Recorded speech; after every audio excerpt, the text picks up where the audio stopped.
The wind howled like a living thing as Jake Thompson gripped the steering wheel of his aging Ford pickup, its headlights cutting through the swirling white curtain of snow that had transformed Highway 89 into a treacherous maze. The 23rd of December had started as just another day in Pine Valley, Montana. But by evening, the Weather Service was calling it the storm of the decade, the kind that shut down interstates and left families praying their loved ones would make it home for Christmas. At 48, Jake had weathered enough Montana winters to recognize the signs of a truly dangerous blizzard. The way the wind shifted directions without warning, the temperature dropping so fast you could feel it through the truck's heater, and the snow falling so thick it seemed to erase the world beyond his windshield. He'd been heading home from Murphy's auto shop, where he'd stayed late trying to finish a transmission job that would help cover Emma's Christmas presents, Emma being his neighbor's daughter who'd been dropping hints about wanting a new science kit. That's when he saw her. A small figure stumbling along the shoulder of the highway, barely visible against the towering pine trees that lined the mountain road. At first, Jake thought his eyes were playing tricks on him. Surely no child would be out in weather like this. But as his headlights swept across the scene, there was no mistaking the tiny form bundled in what looked like an expensive purple winter coat, her movements growing more erratic with each step. Jake pulled over immediately, his hazard lights flashing orange warnings into the storm as he climbed out into the howling wind. The cold hit him like a physical blow, and he could only imagine what this child was experiencing. "Hey there, sweetheart," he called out, his voice nearly lost in the wind. "What are you doing out here?" The little girl turned toward him, and Jake's heart clenched at the sight of her face, pale with cold, streaked with tears that had frozen on her cheeks, and filled with the kind of terror that no child should ever have to experience. She couldn't have been more than 8 or 9 years old, with dark hair escaping from beneath a knit hat and eyes that seemed far too old for her young face. "I got lost," she whispered, her voice barely audible above the storm. "The bus driver said this was Pinecrest Academy, but there's nothing here. And now I can't find my way back, and Mommy is going to be so worried." Pinecrest Academy. Jake knew the name. It was one of those exclusive private schools that catered to the children of wealthy families, located about 40 miles south of Pine Valley. How this little girl had ended up on a mountain highway in the middle of nowhere was a mystery, but right now, the only thing that mattered was getting her somewhere warm and safe. "Well, we can't have your mommy worrying about you, can we?" Jake said gently, kneeling down to her level despite the snow immediately soaking through his work jeans. "Let's get you warmed up, and then we'll figure out how to get you back to where you belong." The child didn't resist as he lifted her into his arms, surprised by how light she felt, even bundled in her winter gear. She pressed her face against his shoulder, and he could feel her small body shivering uncontrollably.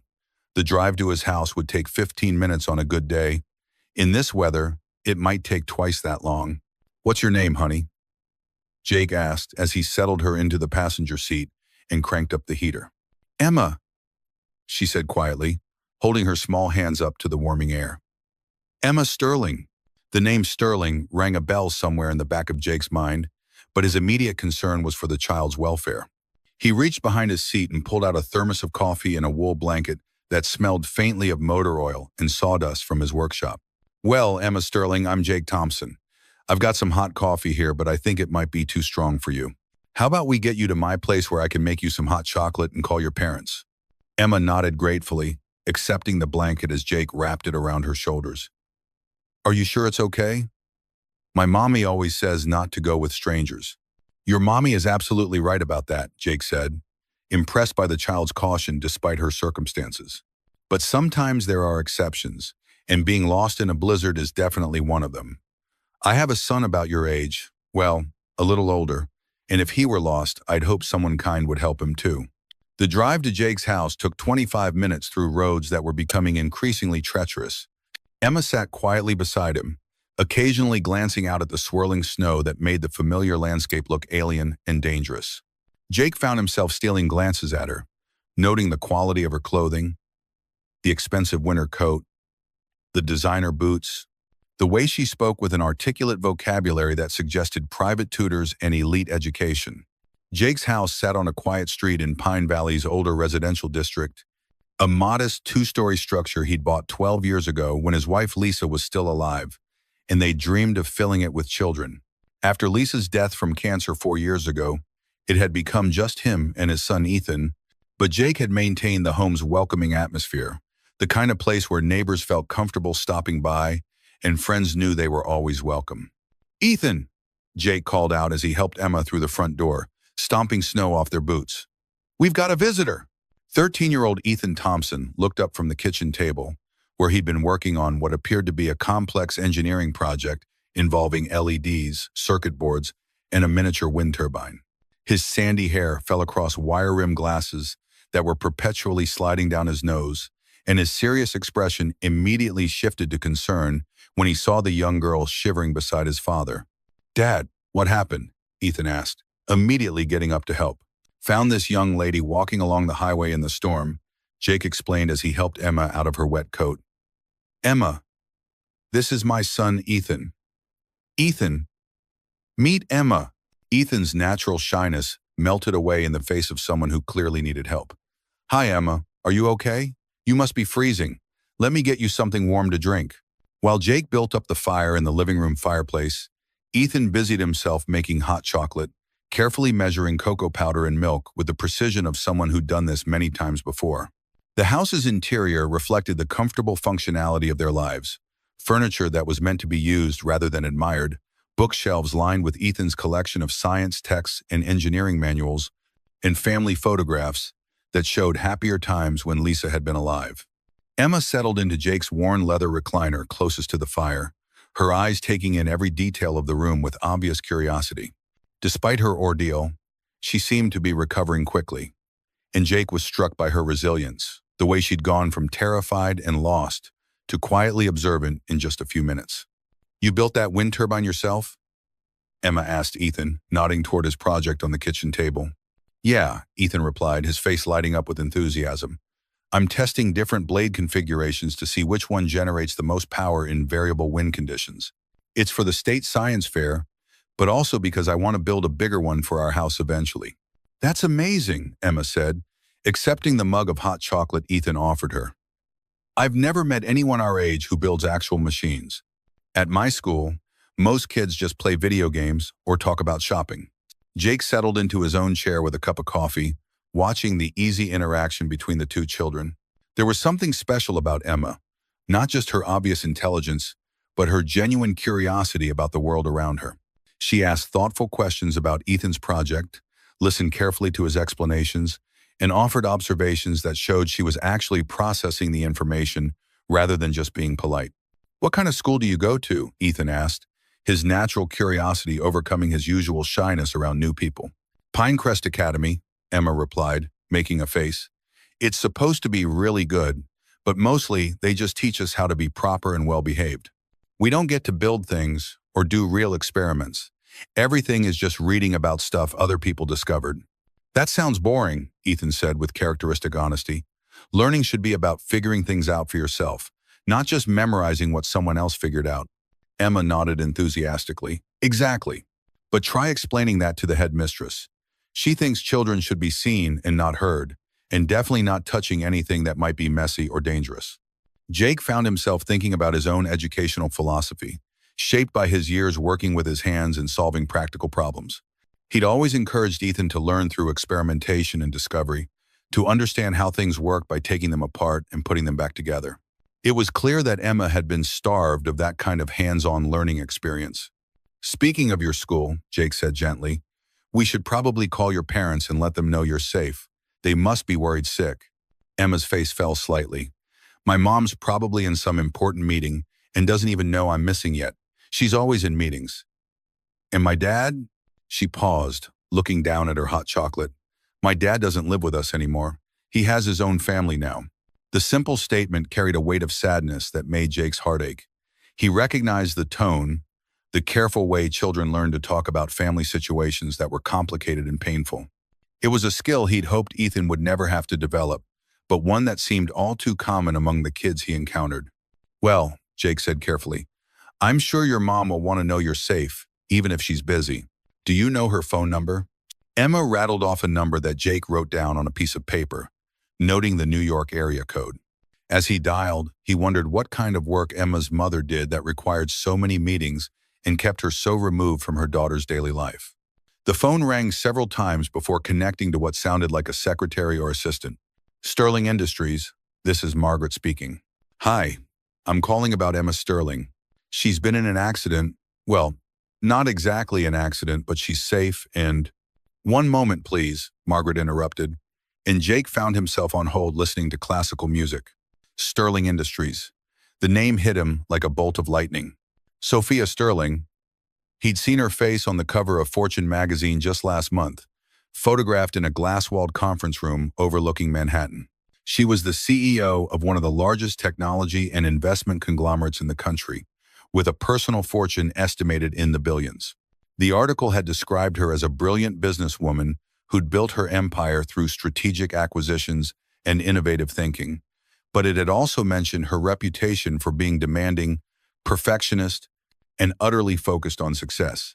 "This is Sophia Sterling," came a voice that was crisp, professional, and currently tight with anxiety. "You said something about Emma?" "Miss Sterling, my name is Jake Thompson. I found your daughter walking along Highway 89 in the blizzard. She's safe and warm, but she seems to have gotten lost trying to get back to her school." There was a pause that stretched long enough for Jake to wonder if the connection had been lost. Then, "Is she hurt? Is she okay?" "She's fine," Jake assured her quickly. "Cold and scared when I found her. But she's warming up now. She's having hot chocolate with my son." "Thank God," Sophia said, and Jake could hear the relief in her voice. "I've been trying to reach the school for the past hour. They said the bus service was canceled due to the storm, but they couldn't tell me whether Emma had been picked up or was still there." "Where are you exactly?" Jake gave her his address and directions, explaining that he lived in Pine Valley and that Emma had been found about 10 miles north of town. He could hear Sophia talking to someone else in the background, presumably making arrangements for transportation. "I'm leaving New York immediately," Sophia said. "I have a helicopter on standby, but with this weather, it might be morning before I can get there. Is it possible for Emma to stay with you overnight? I can arrange for a hotel if that's more appropriate." "She's welcome to stay here," Jake said, glancing over at Emma and Ethan, who were now examining the wind turbine project together. "We have a spare room, and she seems to be getting along well with my son." "Mr. Thompson," Sophia said, and her voice carried a note of emotion that hadn't been there before. "I can't thank you enough. You saved my daughter's life." "Anyone would have done the same thing," Jake replied, though even as he said it, he wondered if that was true. How many people would have stopped for a child in a blizzard? How many would have opened their homes to a stranger?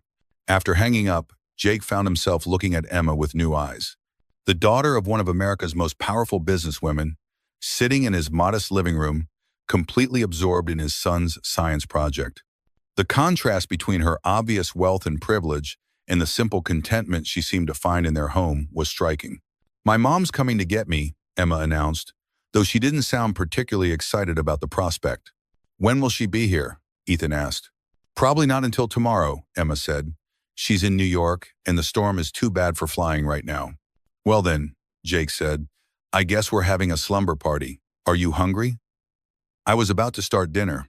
Emma nodded enthusiastically, and Jake was struck by how different she seemed from the terrified child he'd found on the highway. In the warmth and safety of their home, her natural personality was emerging, curious, intelligent, and surprisingly down-to-earth, despite her privileged background. Dinner was a simple affair. Jake's specialty of grilled cheese sandwiches and tomato soup, comfort food that had gotten him and Ethan through many difficult evenings after Lisa's death. But Emma ate with genuine appetite, praising the food in a way that suggested she wasn't used to home-cooked meals. "This is really good," she said, carefully dipping her sandwich into the soup. "Our cook makes much fancier food, but it doesn't taste like this." "What does it taste like?" Ethan asked with characteristic curiosity. Emma considered this seriously. "Important," she said finally. "Like it's supposed to impress people instead of just being good." Jake found himself thinking about that observation as they cleaned up after dinner. How much of Emma's life was about impressing people rather than simply being good? How often did she get to experience the simple pleasure of a meal shared with people who cared about her comfort rather than her status? After dinner, they settled in the living room for what had become a Thompson family tradition: evening reading by the fire. Jake had maintained this routine since Lisa's death, finding that it provided structure and comfort during the difficult adjustment period. He'd expected Emma to be bored by the idea of listening to stories, but she curled up on the couch with obvious anticipation. "What kind of stories do you like?" Jake asked, surveying his collection of books. "Stories with happy endings," Emma said quietly. "I like stories where everything works out okay and people who are kind get rewarded for being good." Jake selected a worn copy of The Secret Garden, a book that had been one of Lisa's favorites. As he began to read, his voice taking on the storytelling cadence that had comforted Ethan through many difficult nights, he watched Emma's face in the firelight. Her eyes were wide with concentration, completely absorbed in the story of a lonely girl who finds healing and friendship in an unexpected place. "Once upon a time," Jake began, "there was a girl named Mary who thought she was all alone in the world." As the story unfolded, Emma's eyelids grew heavy, the combination of warmth, safety, and Jake's gentle voice finally allowing her to relax completely after what had clearly been a traumatic experience. Ethan had curled up on the other end of the couch, occasionally glancing at Emma with the protective instinct of an older sibling. Outside, the blizzard continued to rage, but inside the Thompson house, three people who had been strangers just hours ago were discovering the simple truth that kindness shared makes any space feel like home. None of them could have imagined that by morning, their quiet mountain town would be the center of a media storm that would change all their lives forever. The wind continued its assault on the house throughout the night, rattling windows and piling snow against the front door. Jake woke several times to check on Emma, who was sleeping peacefully in what had been Lisa's craft room, now converted into a guest bedroom. Each time he looked in on her, he was struck by how young and vulnerable she appeared, this child who belonged to a world of wealth and privilege, but had found refuge in their simple home. Dawn broke gray and still, the storm having exhausted itself sometime before sunrise. Jake stood at his kitchen window, coffee mug in hand, watching the world emerge from its white cocoon. Pine Valley had been transformed by nearly 3 feet of pristine snow that sparkled like crushed diamonds under the pale morning sun. The familiar landscape looked different, softer somehow, as if the storm had erased all the harsh edges and left only beauty behind. The first sign that their quiet morning was about to be shattered came as a distant thumping sound that grew steadily louder. Jake frowned, setting down his coffee as he recognized the distinctive rhythm of helicopter rotors cutting through the thin mountain air. One helicopter became 2, then 3, their search patterns methodical and urgent as they swept across the valley. "Dad." Ethan appeared in the doorway, rubbing sleep from his eyes. "What's all that noise?" Before Jake could answer, Emma sat up on the couch where she'd eventually fallen asleep during the 3rd chapter of The Secret Garden. She was instantly alert in the way that suggested she'd been awakened by helicopters before, her face going pale as she looked toward the window. "They're looking for me," she whispered, her voice barely audible above the growing sound of aircraft. "Mommy must be so scared." The helicopters were joined by the distant sound of engines struggling up the mountain road, multiple vehicles moving in convoy formation. Jake felt a growing sense of unease as he realized that Emma's rescue was going to involve far more than a simple family reunion. The scale of the search operation suggested resources that went well beyond what most families could marshal, even in an emergency. "Emma," Jake said gently, kneeling beside the couch, "I need you to tell me about your mom. What exactly does she do for work?" "She runs a big company," Emma said simply, as if the answer should explain everything. "Sterling Industries. She's always in meetings about acquisitions and market penetration and synergistic opportunities." She recited the business terms with the weary familiarity of a child who'd heard them countless times. Ethan's sharp intake of breath made Jake turn. His son was staring at Emma with wide eyes, his face a mixture of awe and something approaching panic. "Dad," Ethan said slowly, "Sophia Sterling is she's one of the richest people in America. She's been on the cover of every business magazine. She owns half the tech companies in Silicon Valley." The pieces fell into place with sickening clarity as Jake remembered the Fortune magazine article he'd glimpsed in Murphy's waiting room. Sophia Sterling, tech mogul whose company had been involved in a string of high-profile acquisitions, whose personal wealth was estimated at over $15 billion, whose business empire spanned everything from artificial intelligence to sustainable energy. "Oh," Jake said quietly, the single word carrying the weight of his growing realization about what Emma's rescue would mean. Oh, Emma. The sound of vehicles grew closer, and through the window Jake could see a line of black SUVs navigating the snow-covered streets with the kind of precision that suggested professional drivers. The helicopters had found their target and were now circling overhead, their downdraft creating small tornadoes of loose snow around the house. Emma climbed down from the couch and walked to the window, pressing her small hand against the glass as she watched the approaching convoy. "Mommy's going to be really upset that I got lost," she said matter-of-factly. "She always says I need to be more careful and think about how my actions affect other people." "Sweetheart," Jake said, his voice gentle but firm, "your mommy isn't going to be upset. She's going to be relieved and grateful that you're safe. Sometimes when people are scared, it can look like anger, but it's really just love that doesn't know how to express itself." The first SUV pulled up to the house, its black paint gleaming despite the rough journey through the snow-covered streets. The driver's door opened and a tall man in an expensive suit emerged, followed by what looked like a small army of similarly dressed individuals. But it was the woman who stepped out of the second vehicle that commanded immediate attention. Sophia Sterling was smaller than Jake had expected, perhaps 5'6" in her designer winter boots, but she carried herself with the kind of authority that filled whatever space she occupied. Her dark hair was pulled back in a precise bun despite the early hour and difficult circumstances, and her winter coat probably cost more than Jake made in 6 months. But it was her eyes that struck him most. Intelligent, calculating, and currently filled with a mixture of relief and barely controlled anxiety. "Emma!" Sophia's composed facade cracked as she spotted her daughter through the window. She moved toward the house with quick, purposeful steps, her entourage following at a respectful distance. Jake opened the door before she could knock, and Emma rushed past him into her mother's arms.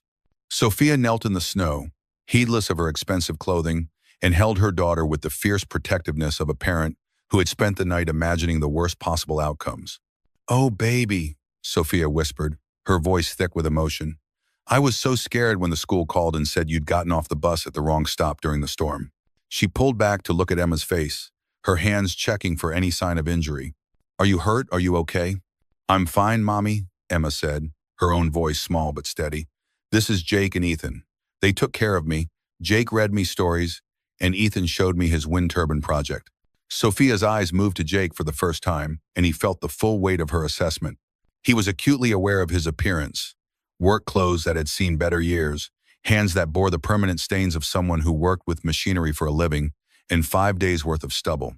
Standing in the doorway of his modest house, he felt the vast gulf between their worlds more keenly than ever. "You're the one who found her," Sophia said, rising to her feet but keeping one hand on Emma's shoulder. "Mr. Thompson." "Jake Thompson," he confirmed, stepping aside to let them into the house, though the space suddenly felt impossibly small with Sophia's presence filling it. "And this is my son Ethan," Jake added as his son stepped forward with the good manners his father had instilled in him. "Nice to meet you, Miss Sterling," Ethan said politely. "Emma's really smart. She understood my wind turbine project right away and even suggested some improvements to the blade design." Sophia's expression softened slightly as she looked at Ethan, perhaps recognizing something of her own daughter's intelligence in his serious demeanor. "Thank you, Ethan. And thank you, Mr. Thompson, for taking care of Emma." She paused, clearly struggling to find words adequate to the situation. "I can't imagine what might have happened if you hadn't found her." "Anyone would have done the same thing," Jake said simply, though he could see from Sophia's expression that she wasn't entirely convinced that was true. Emma tugged on her mother's coat. "Mommy, can we stay a little longer?" "Jake was going to show me his workshop, and Ethan wants to demonstrate how his wind turbine works in different wind conditions." "Sweetheart, we need to get you home," Sophia said gently. "You've been through an ordeal, and I need to have a doctor look at you to make sure you're completely fine." "But I feel fine," Emma protested. "And I like it here. It's peaceful." Jake caught the subtle way Sophia's jaw tightened at her daughter's words, as if the innocent comment had struck a nerve. He began to sense that the Sterling family's wealth might come with its own set of complications and pressures, and that peace was something in short supply in their world. "Mr. Thompson," Sophia said, her voice taking on the brisk, businesslike tone that had probably dominated countless boardroom negotiations. "I'd like to offer you a reward for your kindness. Name your price." The words hung in the air like a challenge, and Jake felt Ethan stiffen beside him. He understood what Sophia was doing, reducing their interaction to a transaction that could be neatly concluded with a check. It was probably how she handled most of life's complications, but something about the approach rubbed him the wrong way. "I don't want your money, Miss Sterling," Jake said quietly. "I helped Emma because she needed help. That's what people do for each other." Sophia's eyebrows rose slightly, as if she'd encountered an unexpected variable in her calculations. Surely there's something. College fund for Ethan, perhaps? A new truck? Home improvements? "Actually," Jake said, glancing at his son, "there is something. Ethan's been wanting to visit the Museum of Science and Industry in Chicago for months. If you're heading back east, maybe he could ride along? He's fascinated by their renewable energy exhibits." Sophia looked genuinely surprised by the modest request. That's all you want? A trip to a museum?" "That's all I want," Jake confirmed. "Ethan's got a brilliant mind, and he doesn't get many chances to explore the kind of exhibits they have in big cities. It would mean a lot to him." Ethan's face lit up with excitement, but he looked to his father for confirmation. "Really, Dad? Could I?" "If Miss Sterling doesn't mind the company," Jake said. Sophia studied them both for a long moment, her expression unreadable. "Mr. Thompson, I have to ask, are you sure you're not?" She stopped herself, perhaps realizing how the question might sound. "Not what?" Jake asked calmly. "Not trying to get something more out of this situation?" "In my experience, everyone wants something." The words revealed more about Sophia's world than she probably intended, and Jake felt a flicker of sympathy for her. "Miss Sterling, I imagine in your line of work, that's often true. But I'm not everyone. I'm just a man who helped a child who needed help." Emma had been listening to the exchange with the focused attention of someone older than her years. "Mommy," she said quietly, "why are you being suspicious of Jake? He's nice." Sophia's composed expression cracked slightly. "I'm not being suspicious, sweetheart. I'm just." She looked at Jake again, and he saw something vulnerable flicker across her features. "I'm just not used to people who don't want anything from me." "Well," Jake said gently, "maybe that says more about the people you usually meet than it does about people in general." The observation hung between them, and Sophia's careful mask slipped just enough for Jake to see the loneliness underneath.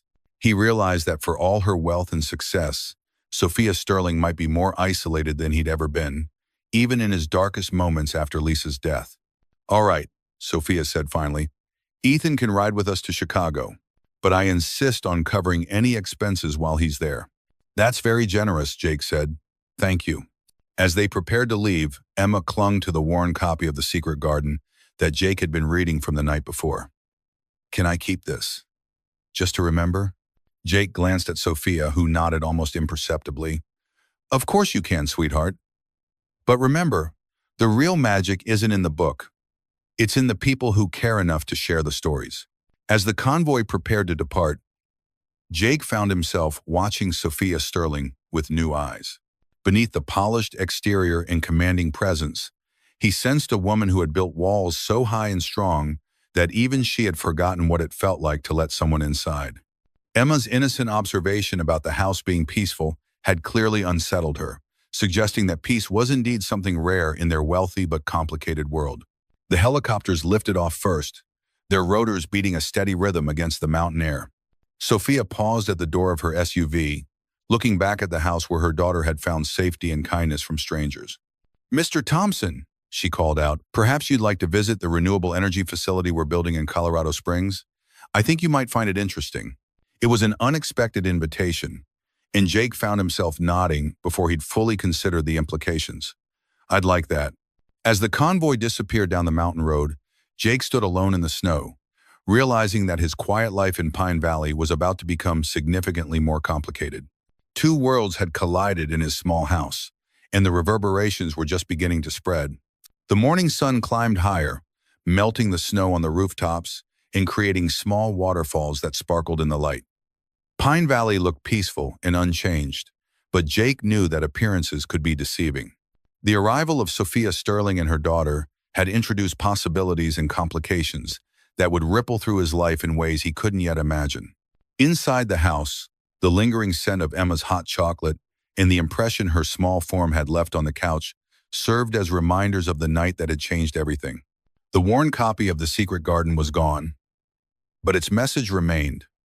Sometimes the most beautiful things grow in the most unexpected places, nurtured by the kindness of people who care enough to tend them.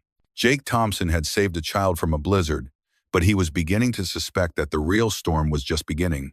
3 weeks after the blizzard, Jake Thompson found himself driving through the security gates of Sterling Industries' Colorado Springs facility, following directions that had arrived via overnight courier, along with a visitor's badge and a letter written in Sophia's precise handwriting.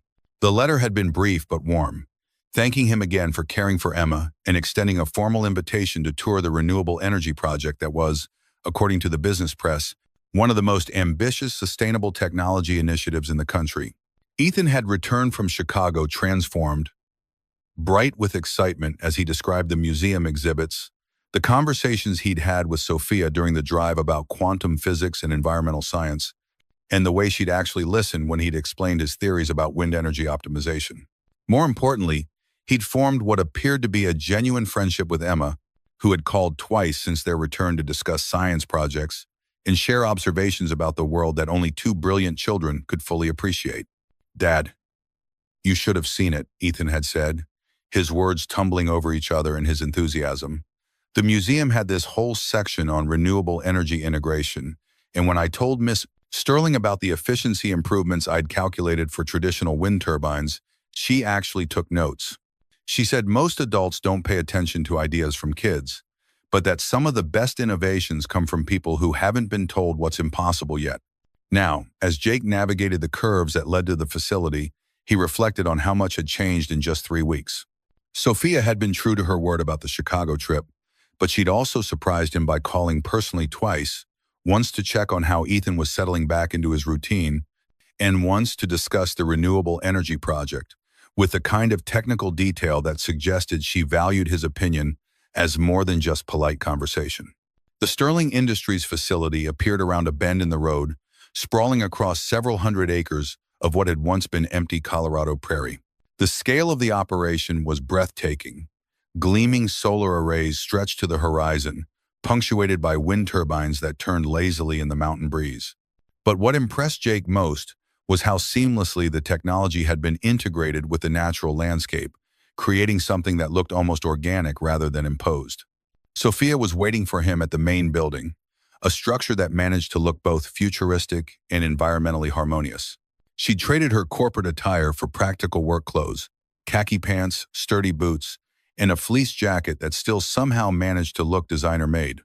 Her hair was pulled back in a simple ponytail, and Jake was struck by how much more approachable she seemed in this setting. "Mr. Thompson," she said, extending her hand in greeting, "thank you for coming. I hope Ethan is still talking about his Chicago adventure." "He hasn't stopped," Jake replied, accepting her handshake. "You made quite an impression on him. He said you actually discussed his research on wind energy efficiency for 2 hours during the drive." "Your son is remarkably well-informed for a 13-year-old, Sophia said, and Jake could hear genuine respect in her voice. "He understands the relationship between theoretical physics and practical application better than most of my engineering consultants. I've been thinking about some of his suggestions ever since our conversation." She led him toward the facility, pointing out various aspects of the project as they walked. "This will be one of the most advanced renewable energy installations in the country when it's completed. The solar arrays use cutting-edge photovoltaic cells that maintain efficiency even in variable weather conditions, and the wind turbines incorporate design modifications that should increase power generation by 30% compared to traditional models." Jake nodded, impressed despite himself by the scope of the undertaking. But as they walked closer to the construction areas, his experienced eye began to notice details that troubled him. The placement of certain structures, the way the access roads had been graded, the proximity to what looked like a natural drainage area, all of it suggested potential problems that went beyond engineering specifications. "The turbine placement," Jake said, pausing to study the installation pattern. "Have you done wildlife impact studies for the flight patterns through this area?" "Of course," Sophia confirmed. "We conducted comprehensive environmental assessments before breaking ground. The studies showed minimal impact on local bird populations. Jake walked to the edge of the construction zone, his attention caught by something that Ethan's meticulous nature observations had taught him to recognize. The placement of the turbines created what would essentially be a corridor that intersected with natural flight paths, invisible to most people, but clearly problematic to someone who understood wildlife behavior. "Miss Sterling," he said slowly, "when were those studies conducted?" "Last winter," Sophia replied, then paused as she began to understand the implications of his question. "You're thinking that winter migration patterns might be different from summer patterns." "Not just different," Jake explained, walking toward an area where the ground showed subtle signs of regular use. "This whole corridor is a major flyway for migratory birds. Raptors, waterfowl, songbirds, they all use this route during spring and fall migrations. Your turbines are placed right in the middle of their traditional path." Sophia frowned, clearly processing this information. "Our environmental consultants didn't mention any concerns about migratory corridors."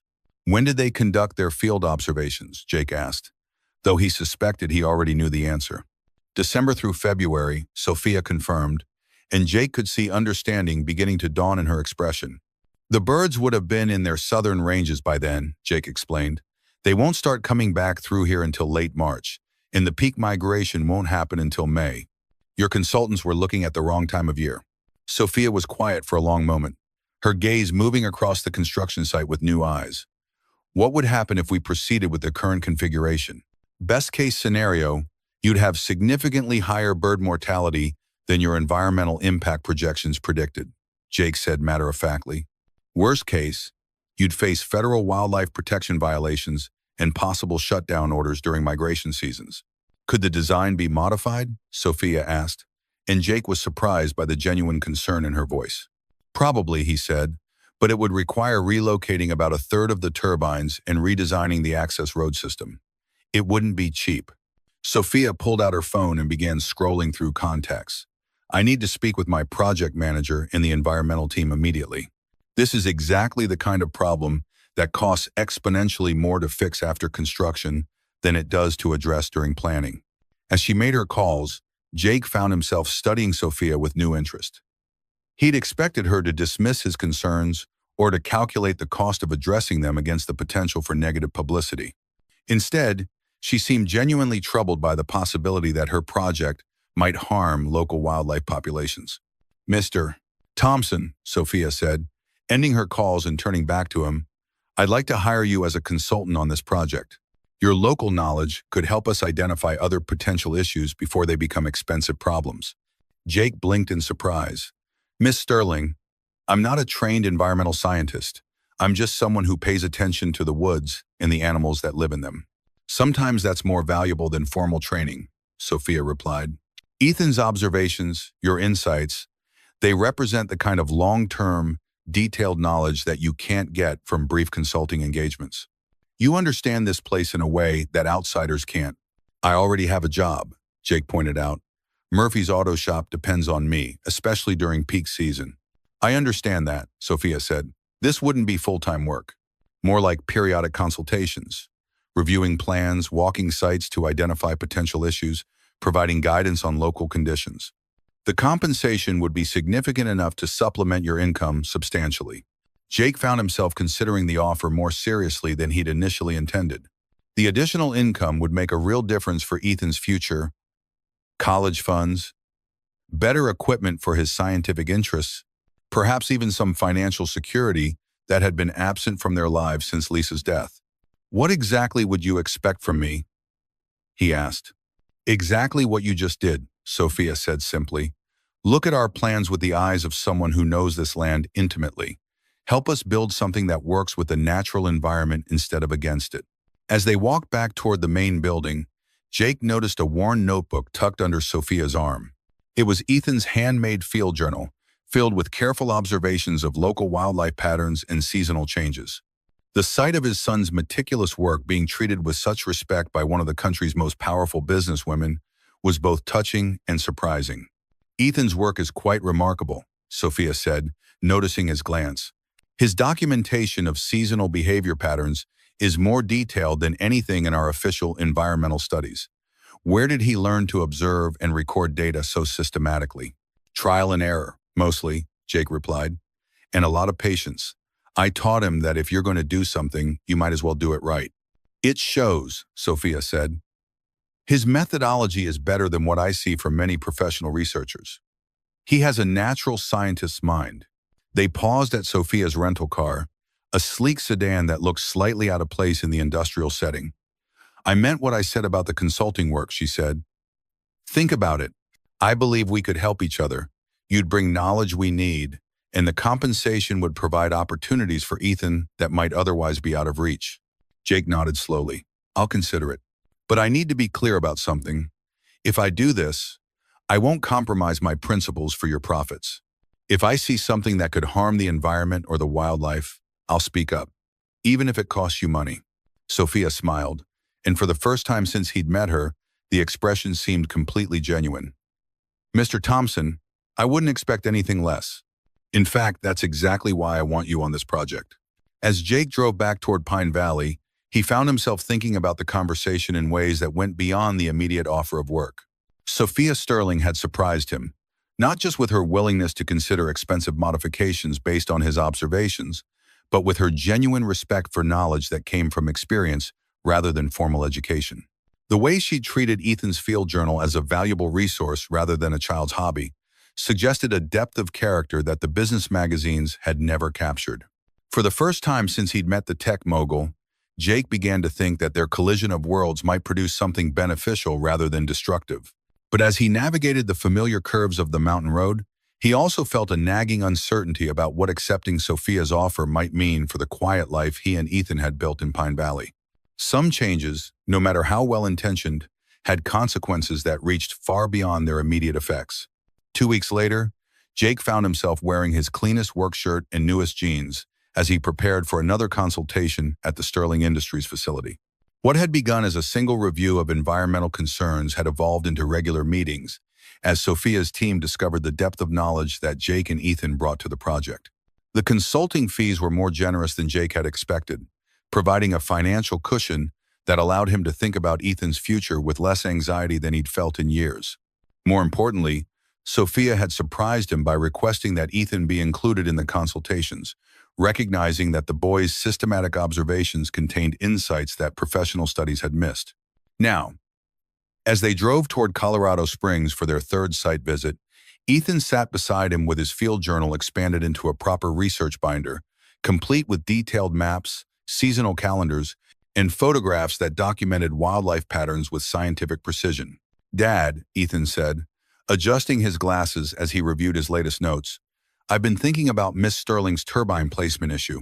What if instead of relocating all the turbines, we created elevated flight corridors that guide migrating birds safely through the facility?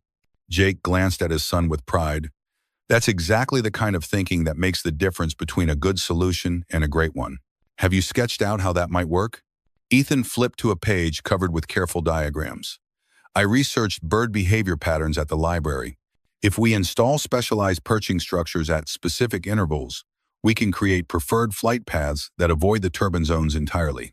The birds would actually be safer than they are now, and we wouldn't have to relocate any equipment. The transformation in Ethan over the past few weeks had been remarkable. Sophia's genuine interest in his work had given him confidence to pursue his ideas more boldly, while the resources she'd provided, including access to technical databases and consultation with her engineers, had elevated his natural curiosity into something approaching real research capability. At the construction site, they were met by Sophia and her project manager, Dr. Sarah Chen, an efficient woman in her 40s who had initially been skeptical of consulting with a 13-year-old but had quickly become one of Ethan's most enthusiastic supporters. Ethan, Dr. Chen said, greeting them with a smile, I've been looking forward to seeing your flight corridor proposal. The preliminary calculations you sent were intriguing.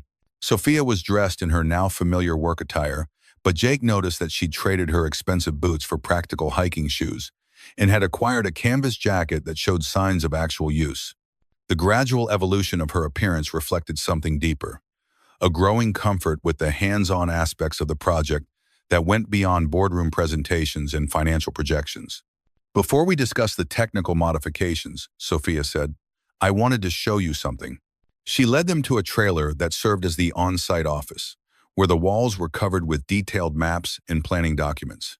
But what caught Jake's attention was a large aerial photograph that showed the construction site in the context of the broader ecosystem.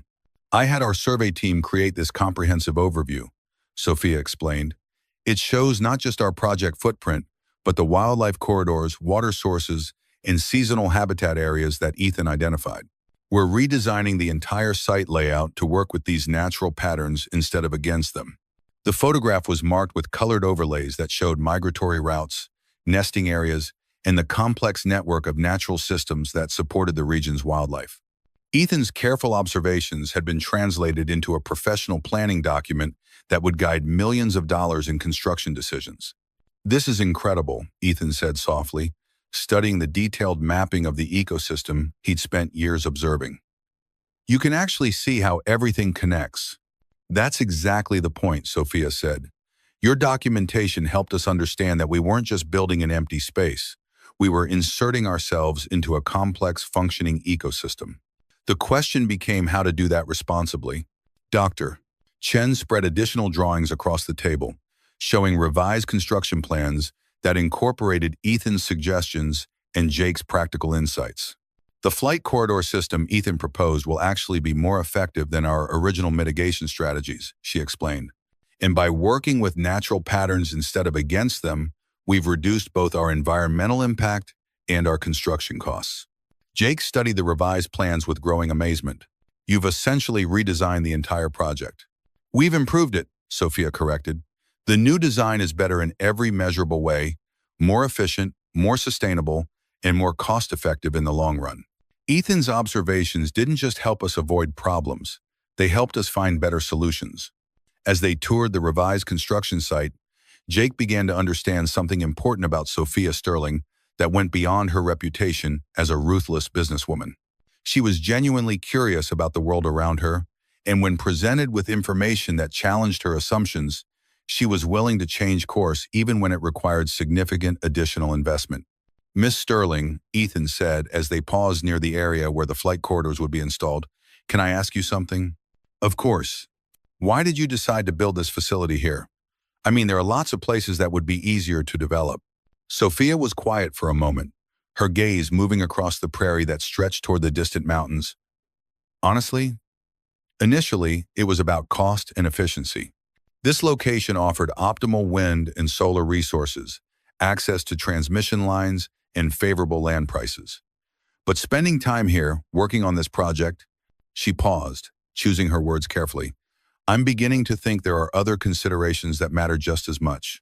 "Like what?" Ethan asked with the directness that only children could manage.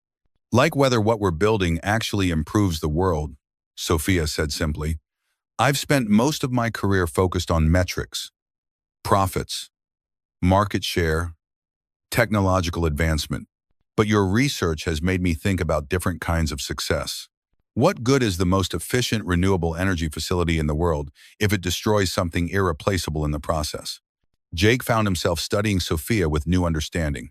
Beneath the corporate executive was someone genuinely wrestling with questions about purpose and responsibility that went beyond financial returns. It was a side of her that he suspected few people ever saw. "You know," Jake said carefully, "Ethan and I were talking about this project, and he had an interesting observation. He said that the best solutions usually work for everyone, the people, the animals, and the business. It's only when you try to optimize for just one thing that you run into trouble." "Wisdom from a 13-year-old, Sophia said with a smile that reached her eyes. "I should probably put that in my next board presentation." As the afternoon wore on, Jake watched the interaction between Sophia and Ethan with growing appreciation for how naturally they worked together. Despite the vast differences in their backgrounds, they shared a fundamental curiosity about how things worked and a willingness to revise their assumptions when presented with new information. "Mr. Thompson," Sophia said as they prepared to leave, "I have a proposition for you. Emma is coming to visit next weekend, and she's been asking about Ethan and Pine Valley ever since their Chicago trip. Would you be willing to have us as guests? I could arrange for hotel accommodations, but Emma specifically requested to stay somewhere she could do real science with Ethan." The request was unexpected, and Jake found himself hesitating. Having Sophia and Emma as house guests would be very different from their professional consultations.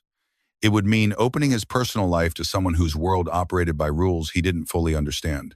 "I don't have much room," he said honestly. "It's just a modest house, and Ethan and I live pretty simply."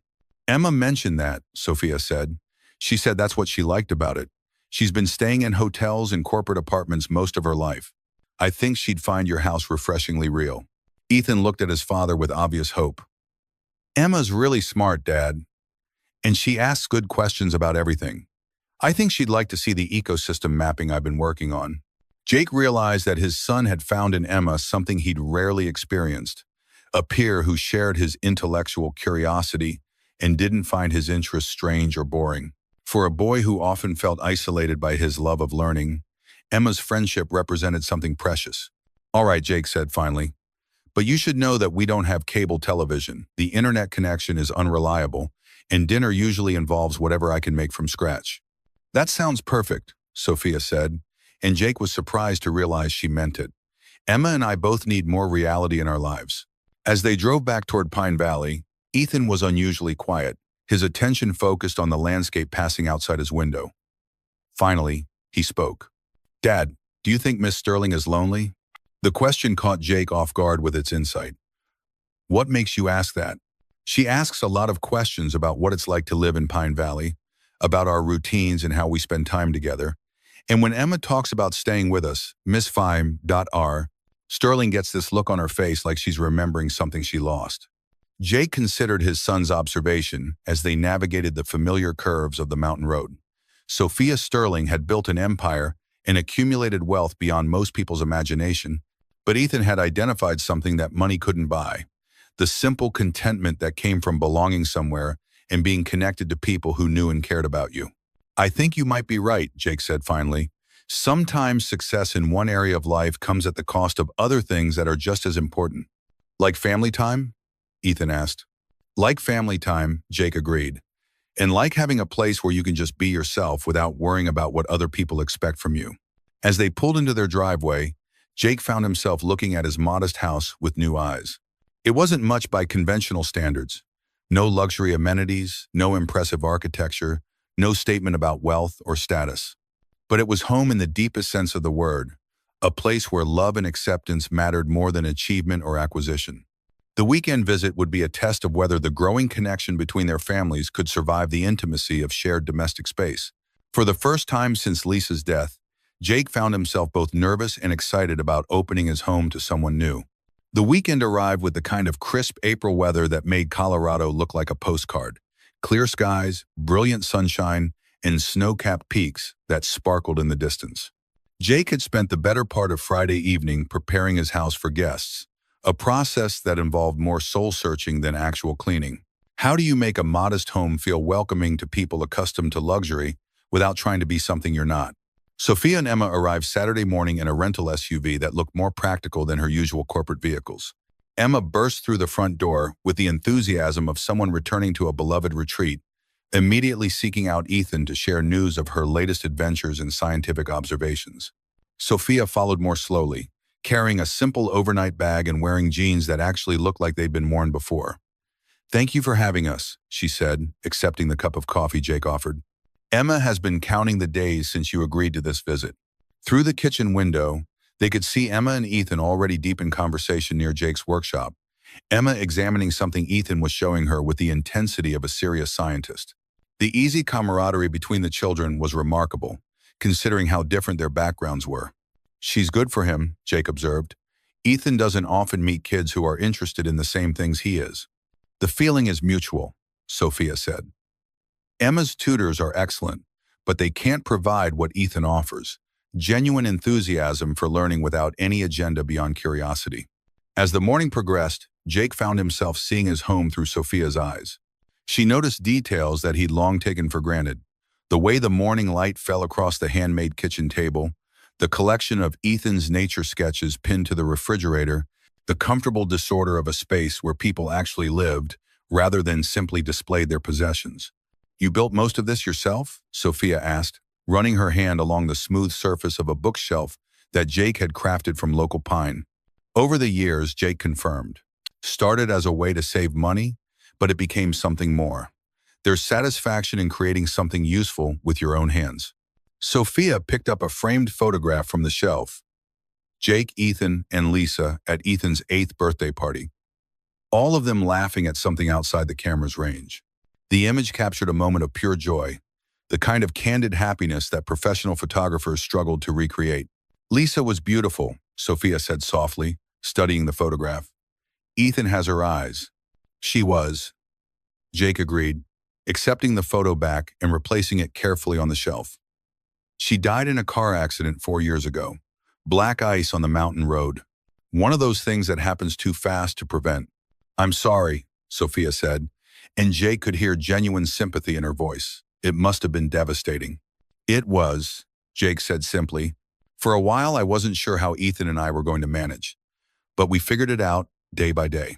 You adapt because you have to, and because the alternative is giving up on the people who still need you.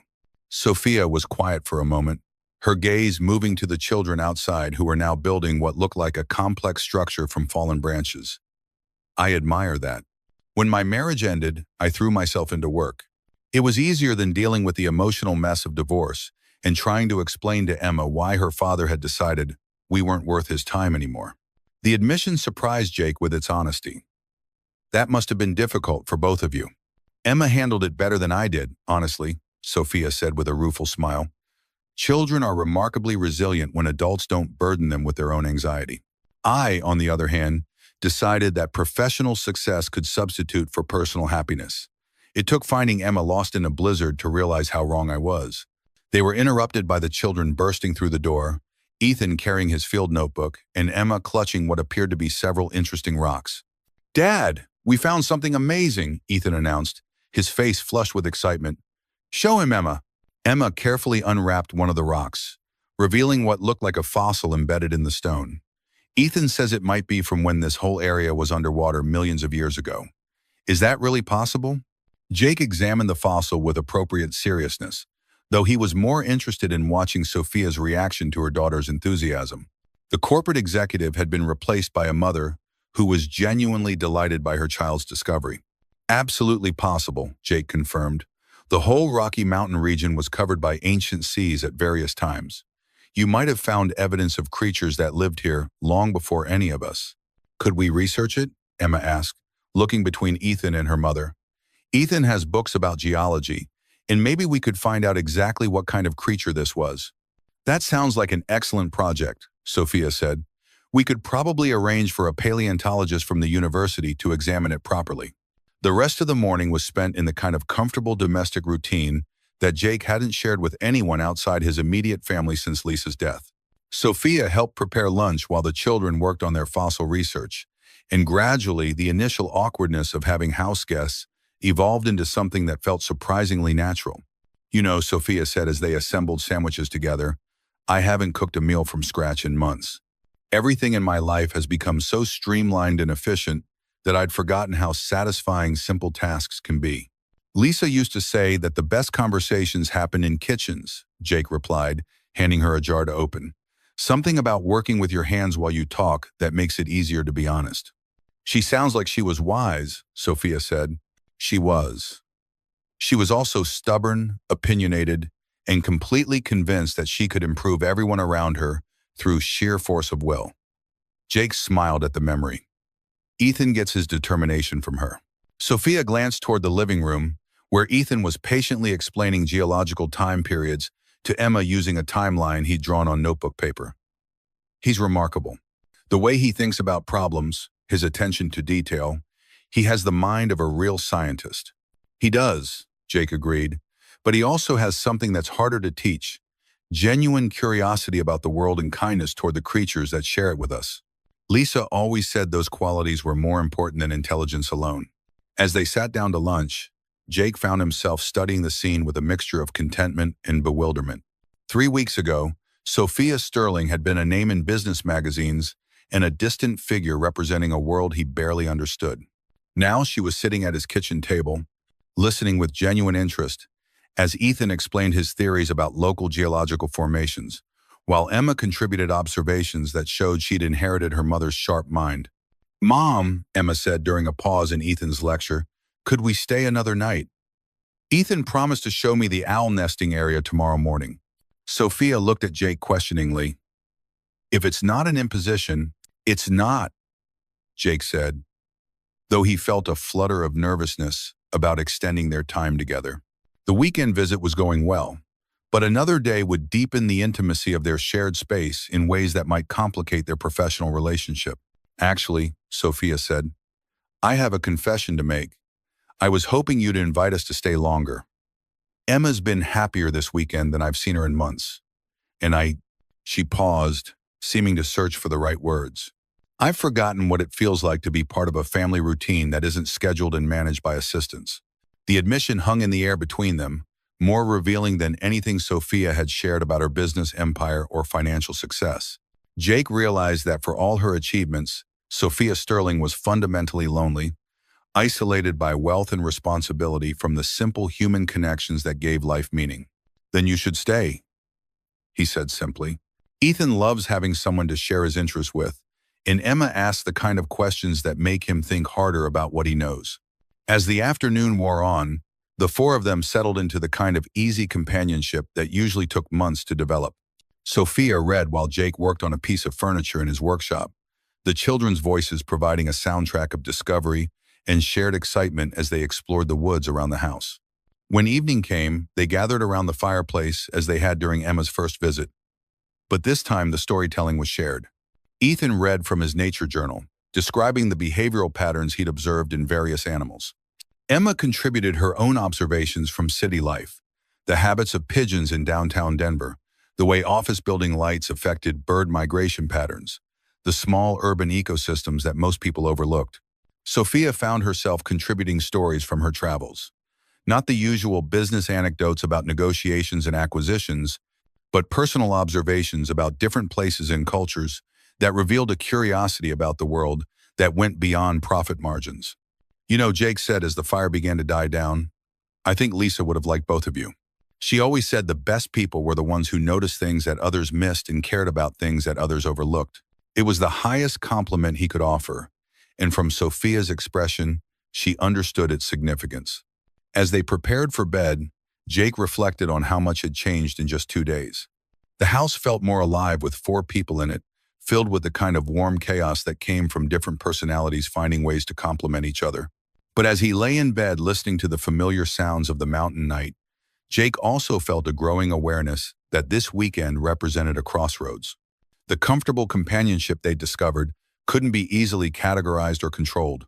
It was either the beginning of something significant or a brief interlude that would make their return to separate worlds more difficult. The family photograph on his nightstand seemed to watch him in the darkness, Lisa's smile reminding him that love always required courage, the willingness to risk disappointment for the possibility of joy. Tomorrow would bring decisions about what came next, but tonight, for the first time in years, his home felt complete. The first sign of trouble came on a Tuesday morning in early May, when Jake arrived at the Sterling Industries facility to find Sophia standing beside her rental car, with her phone pressed to her ear, her expression tense in a way he hadn't seen since their first meeting. The easy confidence she'd developed over the past 2 months had been replaced by the guarded posture of someone preparing for battle.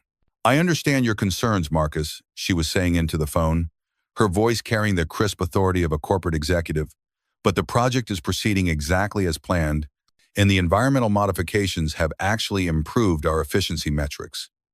A pause. No, I don't think my judgment has been compromised. Another pause, longer this time. Marcus, I really don't think that's any of your business. Jake felt a chill at the mention of the name. Marcus Sterling, Sophia's ex-husband, and, according to the business magazines Ethan had researched at the library, a prominent attorney who specialized in high-stakes custody cases.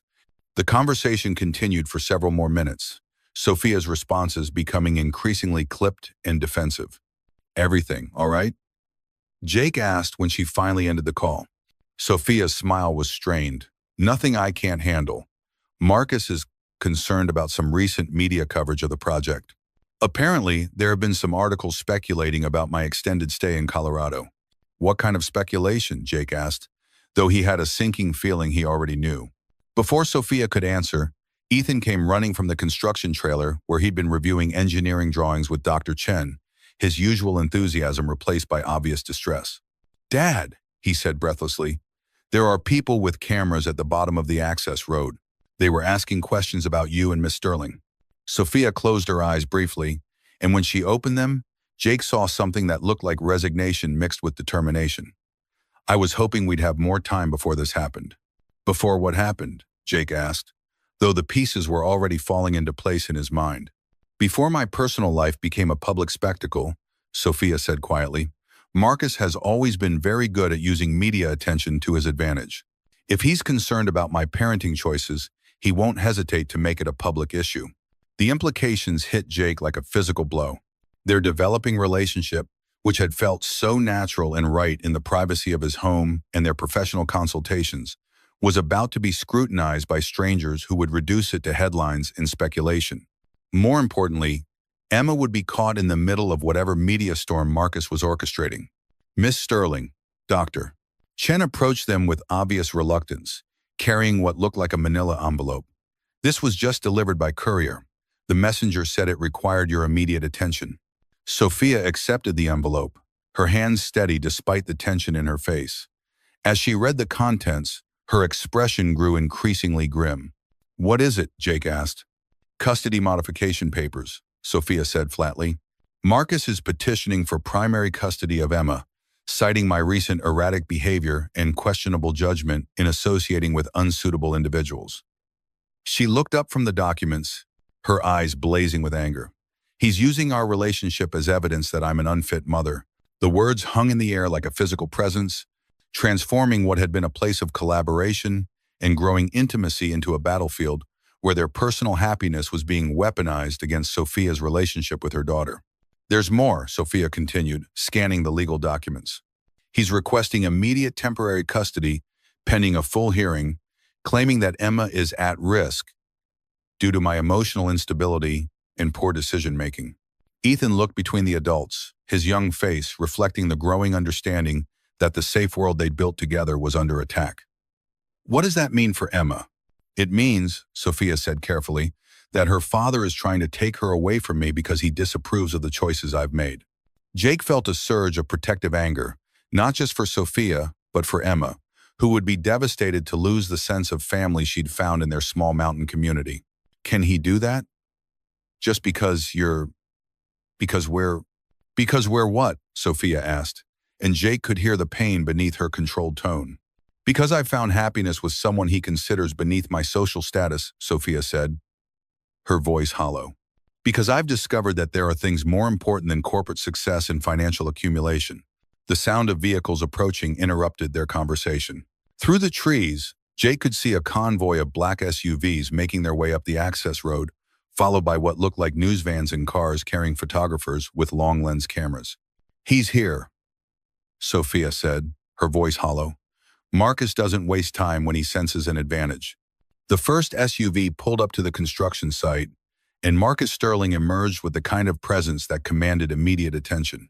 He was tall, impeccably dressed in a suit that probably cost more than Jake's annual salary, and moved with the confidence of someone accustomed to winning battles through sheer force of will and superior resources. Behind him came a small army of legal and media professionals, transforming the peaceful construction site into something resembling a hostile corporate takeover. Jake realized that he was about to be evaluated by people whose entire worldview was based on metrics he neither understood nor respected. In his work clothes and practical boots, standing beside his 15-year-old pickup truck, he knew exactly how he appeared to someone like Marcus Sterling, a blue-collar opportunist trying to take advantage of a wealthy woman's temporary emotional vulnerability. "Sophia," Marcus said, his tone carrying just enough warmth to suggest concern while maintaining the cool authority of someone delivering an ultimatum. "I think we need to talk." "Hello, Marcus," Sophia replied, her corporate mask sliding back into place. "I assume this dramatic entrance is for the benefit of your media friends?" "This is about Emma's welfare," Marcus said smoothly.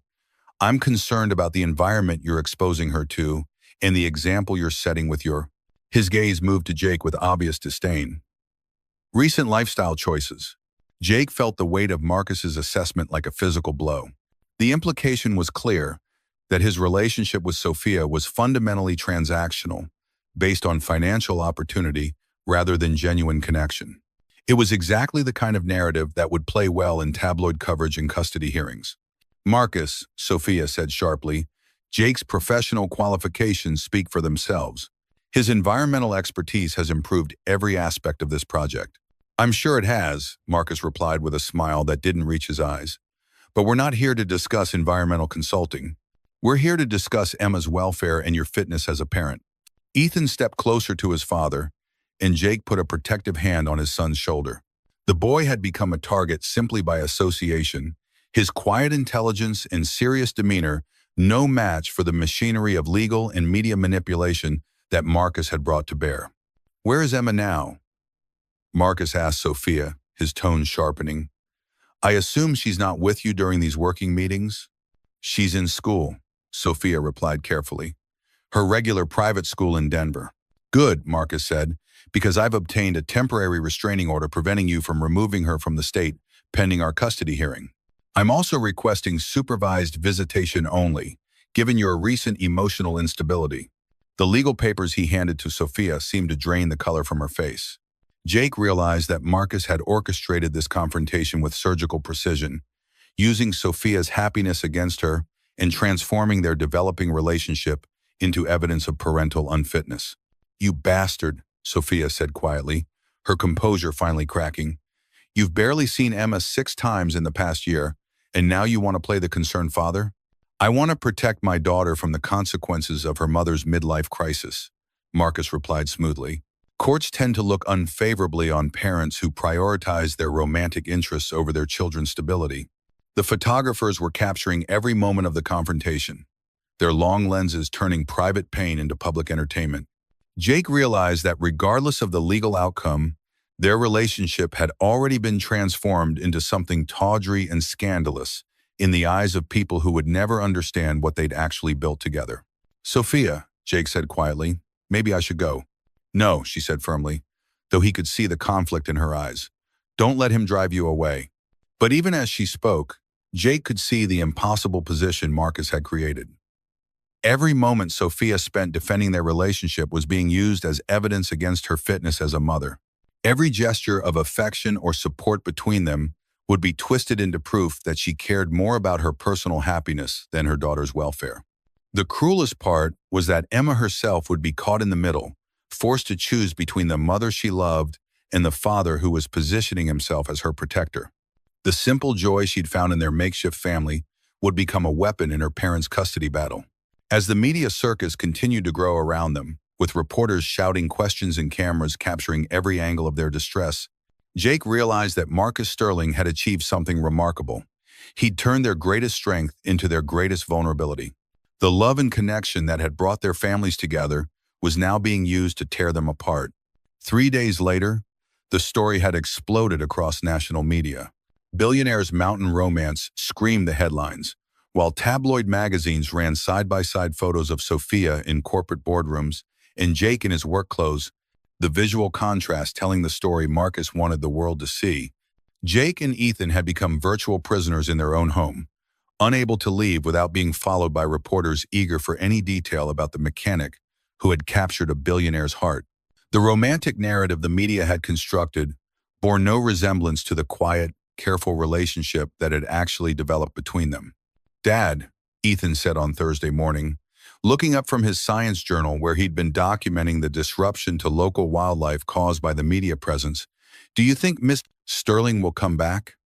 It was the question Jake had been dreading, partly because he wasn't sure of the answer, and partly because he could see how much Ethan had invested in their expanded family. I don't know, son. She's fighting for Emma right now, and that has to be her priority. Ethan nodded with the solemnity of someone far older than his 13 years. Emma must be scared. All those reporters asking questions about her mom and her dad trying to take her away from the only stability she's found.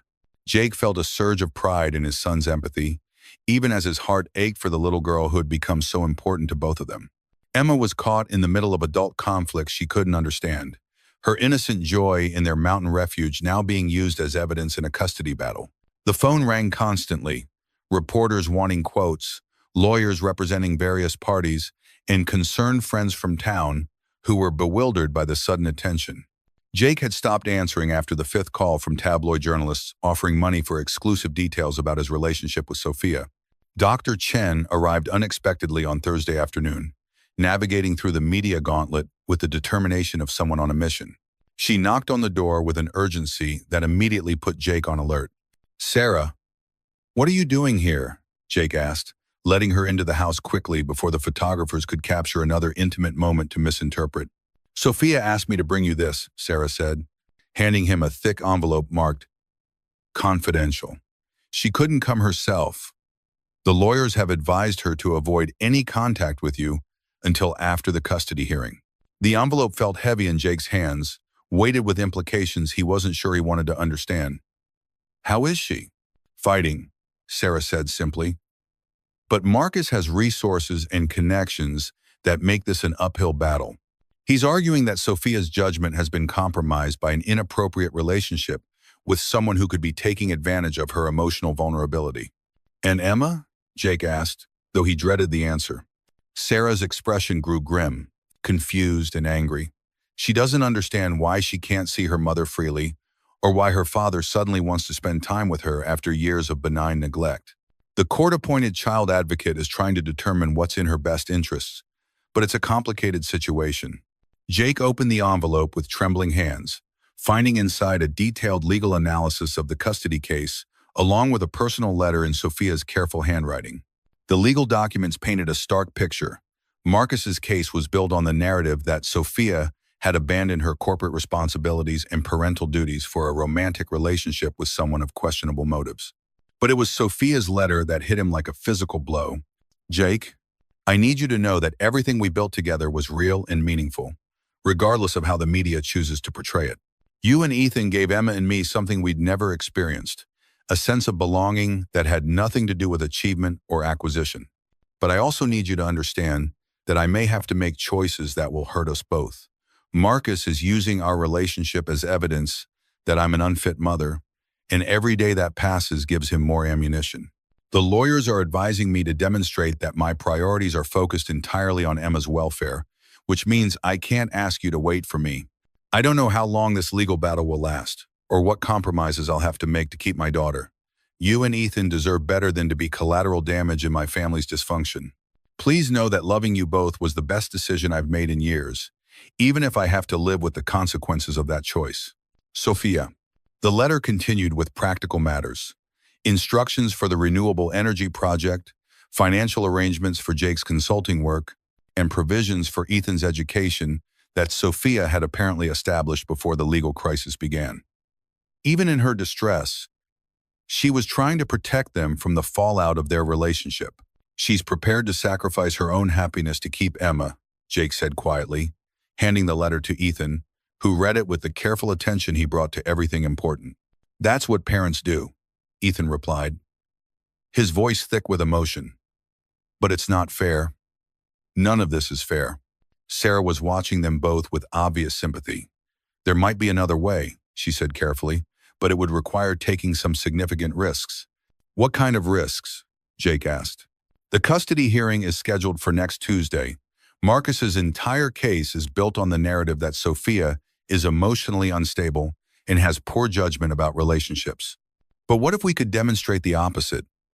What if we could show that her relationship with you has actually made her a better parent and a more grounded person?" Jake frowned. "How could we do that?"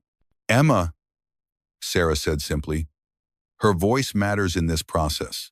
If she could testify about how happy she's been since meeting you and Ethan, it might counter Marcus's narrative. But it would mean putting a 9-year-old child in the position of choosing between her parents in a public forum." The idea was both compelling and horrifying. Emma's testimony could indeed change the trajectory of the custody case, but asking a child to navigate such complex adult emotions in a courtroom setting seemed almost cruel. "There's more," Sarah continued. "The renewable energy project has generated significant positive attention. Environmental groups, local business leaders, community organizations, they're all praising the collaborative approach and the innovative solutions that came from your partnership with Sophia. That's evidence of good judgment, not poor decision-making." Ethan looked up from Sophia's letter with sudden animation. What about the wildlife research? All the documentation we did, the solutions we developed, that proves that Miss Sterling listens to good advice and makes decisions based on facts, not emotions. Jake felt a flutter of hope at his son's words, but also a deep reluctance to involve the children further in what was essentially an adult conflict. Emma shouldn't have to testify in court about her parents' relationship. That's too much responsibility for a child. But what if she wants to? Ethan asked. What if she understands that this is her chance to help her mom keep custody? Emma's smart, Dad. She knows what's at stake.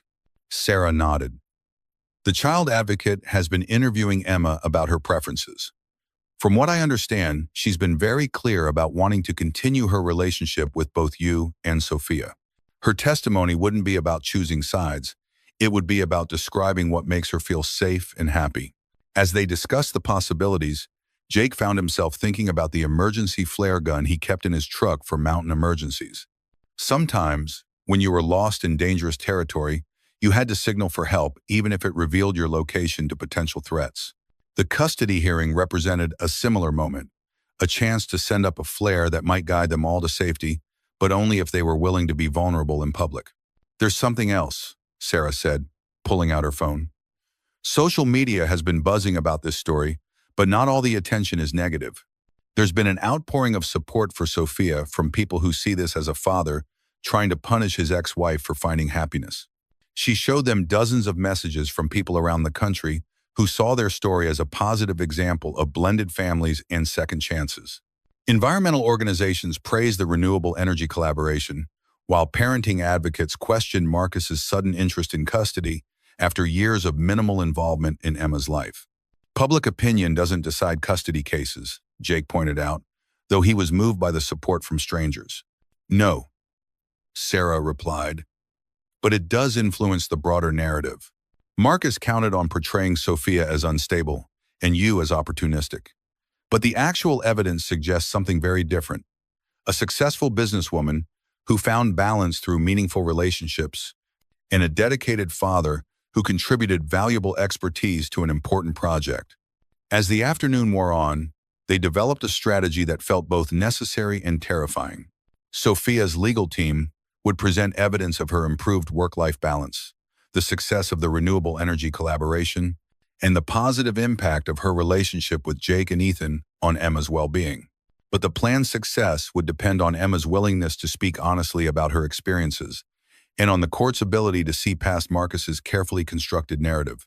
There's one more thing, Sarah said as she prepared to leave. Sophia wanted me to tell you that regardless of what happens in court, she doesn't regret anything that's happened between you. She said to tell you that sometimes the most important battles are the ones that teach us who we really are, win or lose. That evening, as Jake and Ethan sat by the fire discussing the custody hearing and their possible role in it, the house felt both smaller and larger than usual. Smaller because of the weight of the decisions they faced, larger because of the love that had expanded to include people who weren't physically present but remained essential to their sense of family. Dad, Ethan said as they prepared for bed, what if we lose? What if the judge decides that Emma should live with her father and Sophia can't see her? Jake pulled his son close, feeling the familiar weight of parental responsibility in the face of circumstances beyond his control. Then we'll have learned something important about love, Ethan, that it's worth fighting for even when the odds are against you, and that sometimes the people who matter most to us are worth taking risks for. Outside, the media encampment continued its vigil, waiting for any development in the story they'd reduce to headlines and speculation. But inside the house, two people who had found unexpected love and purpose in their collision with a different world prepared to fight for the family they'd discovered together, knowing that Tuesday's hearing would determine whether their story ended in separation or in a new kind of beginning. The Denver Family Court building buzzed with activity on Tuesday morning, its halls filled with reporters, legal teams, and curious spectators drawn by the high-profile custody case that had captured national attention. Jake sat in the back row of the courtroom, wearing his only suit, a 10-year-old navy blue outfit he'd purchased for Lisa's funeral, feeling completely out of place among the sea of expensive legal attire surrounding him. Sophia sat at the plaintiff's table with her legal team, her posture rigid with tension despite her composed expression. She'd acknowledged Jake with a brief nod when he entered, but the lawyers had made it clear that any interaction between them could be used against her in the proceedings. The woman who had laughed with him over morning coffee just weeks ago now seemed like a stranger, armored in professional distance. Marcus occupied the defendant's table with his own army of attorneys, projecting the confident demeanor of someone who believed victory was inevitable. His case was built on a simple narrative. Sophia Sterling had suffered a breakdown in judgment that made her unfit for primary custody of their daughter. The evidence would show romantic involvement with a man of questionable motives, neglect of corporate responsibilities, and erratic decision-making that put Emma's stability at risk. Judge Patricia Morales called the court to order with the efficient authority of someone who had presided over countless family disputes. She was a woman in her 50s with silver hair and intelligent eyes that seemed to see through the legal posturing to the human drama beneath. Her reputation for fairness was legendary, but she was also known for her intolerance of manipulation and grandstanding. "This is a petition for modification of custody arrangements," Judge Morales began, filed by Marcus Sterling, seeking primary custody of the minor child Emma Sterling, currently in the primary custody of her mother, Sophia Sterling. "Mr. Brennan, you may present your opening statement." Marcus's lead attorney was a silver-haired man named Robert Brennan, who moved with the predatory grace of someone who specialized in high-stakes family law. His opening statement painted Sophia as a successful businesswoman who had lost her way, abandoning her responsibilities for an inappropriate relationship with a man who stood to benefit financially from her emotional vulnerability. "Your Honor," Brennan said, his voice carrying the weight of moral authority, "the evidence will show that Miss Sterling has undergone a dramatic personality change in recent months. She has neglected her corporate duties, spending weeks in a remote mountain location with a man she barely knows. She has exposed young Emma to unstable living conditions and questionable influences, prioritizing her romantic interests over her daughter's need for consistency and appropriate supervision." Jake felt each word like a physical blow, watching his relationship with Sophia being transformed into something sordid and calculated. The truth of their careful courtship, the genuine connection they'd found, the positive impact on both their children, none of that fit the narrative Brennan was constructing. Sophia's attorney, a sharp-eyed woman named Rebecca Torres, presented a very different picture in her opening statement. "Your Honor, the evidence will show that Miss Sterling has found balance in her life for the first time in years. Her relationship with Mr. Thompson began as a professional consultation that evolved into a meaningful partnership benefiting both families. Emma has thrived in this environment, developing interests in science and nature while maintaining her academic excellence. Mr. Sterling's sudden interest in custody comes only after years of minimal involvement in his daughter's life." The first witness called was Marcus himself, who testified with the polished confidence of someone comfortable in legal settings. He described his concerns about Sophia's recent behavior, her extended absences from corporate headquarters, and her involvement with someone who lacked appropriate credentials and social standing. "I became alarmed," Marcus testified, "when Emma began talking about wanting to live in a cabin in the mountains. She was describing a lifestyle completely foreign to her upbringing, influenced by people who don't share our values or educational priorities." During cross-examination, Torres pressed Marcus about his own involvement in Emma's life, revealing that he had missed numerous scheduled visitations and had shown little interest in her daily activities or academic progress. But Marcus deflected each question with the skill of someone trained in legal maneuvering, always returning to his concerns about Sophia's judgment. The next witness was Dr. Patricia Wayne, a child psychologist who had evaluated Emma at Marcus's request. Her testimony was devastating in its clinical detachment, as she described signs of confusion and anxiety in the child, attributing these to the instability created by Sophia's erratic behavior and inappropriate relationship choices. "In my professional opinion," Dr. Wayne concluded, "Emma would benefit from a more structured environment with clear boundaries and age-appropriate influences. The current situation exposes her to adult conflicts and lifestyle choices that are not in her best interests." Sophia's team countered with their own expert, Dr. Michael Chen, who had conducted his own evaluation of Emma. His testimony painted a very different picture of a child who had found joy and intellectual stimulation in her expanded family situation. Emma demonstrated exceptional emotional intelligence in discussing her experiences, Dr. Chen testified. She spoke with genuine enthusiasm about her scientific projects with Ethan Thompson and her sense of belonging in what she called her mountain family. There were no signs of distress or confusion about her living situation. Quite the opposite, in fact. But the most crucial moment came when Judge Morales called Emma herself to testify. The 9-year-old entered the courtroom wearing a simple blue dress, her dark hair neatly braided, looking far too young to be caught in the middle of such adult complexities. Sophia's composure finally cracked as she watched her daughter being sworn in, tears streaming down her face at the sight of Emma having to navigate this impossible situation. "Hello, Emma," Judge Morales said gently, her voice softening in a way that hadn't been evident during the adult testimony. "Do you understand why you're here today?" "Yes, ma'am," Emma replied, her voice small but clear. "Daddy wants me to live with him instead of Mommy, and I have to tell you what I want." "That's right. And I want you to know that whatever you say, you're not in trouble, and both your parents love you very much. Can you tell me about where you've been happiest recently?" Emma's answer was delivered with the straightforward honesty that only children possess. "I was happiest at Jake's house with Ethan. They taught me about animals and stars, and Jake read me stories every night. Ethan showed me how to keep a science journal, and Mommy was happy there too. She smiled more than she does at home." Judge Morales leaned forward slightly. "Tell me about Ethan and Jake. How did they make you feel?" "Safe," Emma said without hesitation. "Like I belonged there. Ethan is really smart, and he didn't make fun of my questions. Jake fixed my broken toy and taught me how to stack wood for the fire. They made Mommy laugh, and she wasn't always checking her phone." The courtroom was completely silent as Emma continued, her words carrying more weight than any expert testimony. "Daddy never reads me stories or teaches me things. He's always busy with work, just like Mommy used to be. But when we were at the cabin, nobody was too busy for me." During Marcus's attorney's cross-examination, Emma's responses remained consistent and heartfelt. Yes, she understood that the cabin was different from her usual home. No, she didn't feel unsafe or uncomfortable there.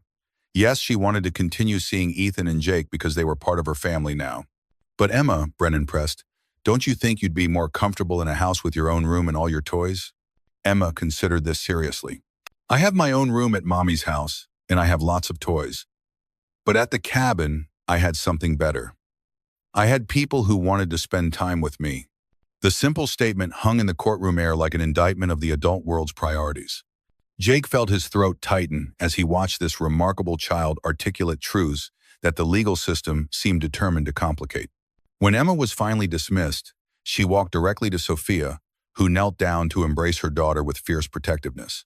The image of mother and child clinging to each other while lawyers and judges decided their fate was seared into Jake's memory as a symbol of everything that was wrong with reducing family love to legal arguments. "The court will take a brief recess," Judge Morales announced, her voice carrying a weight that suggested she had heard enough to begin forming her decision. When court reconvened, Sophia's attorney called Jake as their final witness. As he walked to the witness stand, Jake felt the weight of everyone's future resting on his ability to articulate truths that transcended social expectations and financial considerations.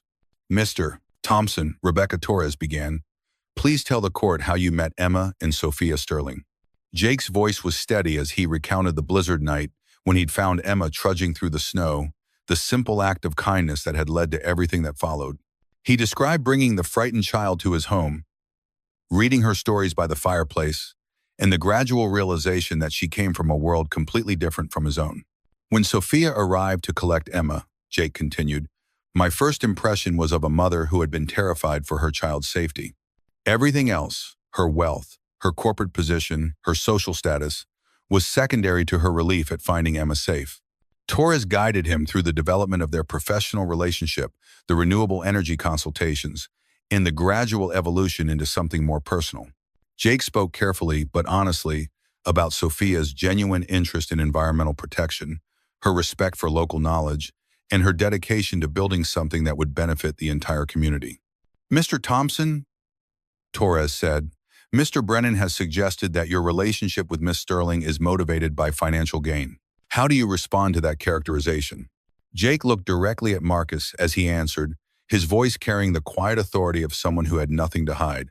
"I responded to Sophia's first offer of payment by asking only for a museum trip for my son, When she offered me consulting work, I told her I would speak up if I saw anything harmful to the environment, even if it cost her money. Those aren't the actions of someone motivated by financial gain. What was your impression of Emma during her visits to your home? Emma is a remarkable child, Jake said, his voice warming as he spoke about the little girl who had become so important to him. She's intelligent, curious, and kind. More importantly, she was genuinely happy. She asked thoughtful questions, participated enthusiastically in activities, and formed a real friendship with my son Ethan. I saw no signs of distress or confusion, quite the opposite. During cross-examination, Brennan attacked Jake's qualifications, his modest income, and his suitability as an influence on a child of Emma's background. But each question only reinforced the fundamental integrity that had drawn Sophia to him in the first place. Mr. Thompson, you work as a mechanic. Do you really think you're qualified to provide guidance to the daughter of one of America's most successful businesswomen? I'm qualified to care about her well-being, Jake replied simply. I'm qualified to read her bedtime stories, to answer her questions about nature, and to treat her with the respect and attention that every child deserves. If those qualifications aren't enough, then I'm not sure what would be. The courtroom stirred at his response, and Jake could see Judge Morales making notes with obvious interest. Marcus's strategy of emphasizing class differences was backfiring, highlighting his own privileged detachment rather than Jake's inadequacy. Mr. Sterling has suggested that your relationship with Miss Sterling represents poor judgment on her part. What's your response?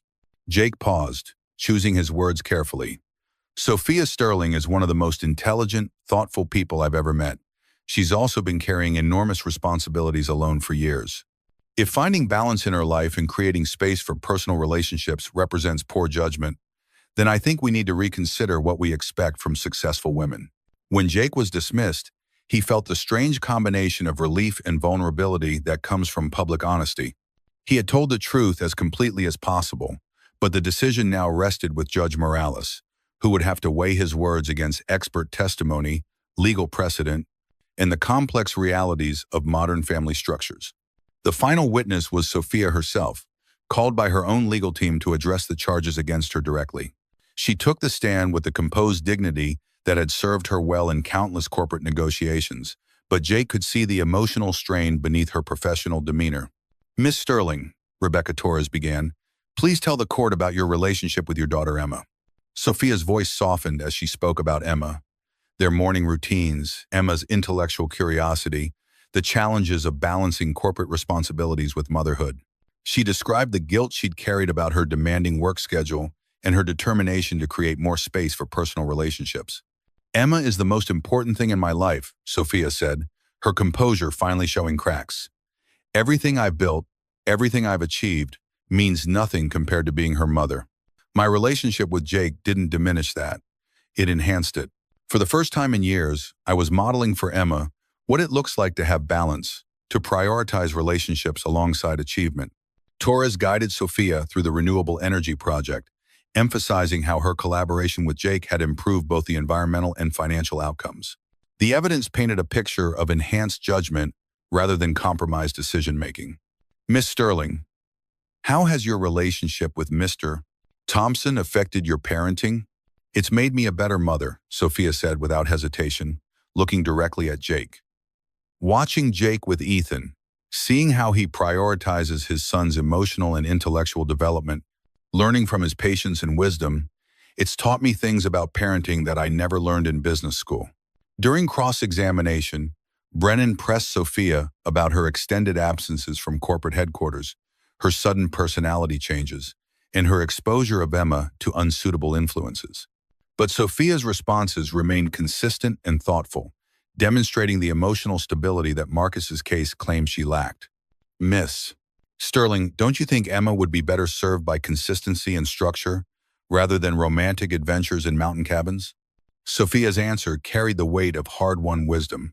Emma needs love, attention, and intellectual stimulation. She needs to see that successful adults can also be caring human beings who prioritize relationships. If that's what you call romantic adventure, then yes, I believe it's exactly what she needs. When testimony concluded, Judge Morales announced that she would review all evidence and render her decision within 24 hours. The brief recess felt like an eternity as both legal teams prepared for the final arguments that would determine Emma's future. As the courtroom emptied, Jake found himself standing in the hallway with Ethan, who had watched the entire proceeding with the serious attention of someone far older than his 13 years.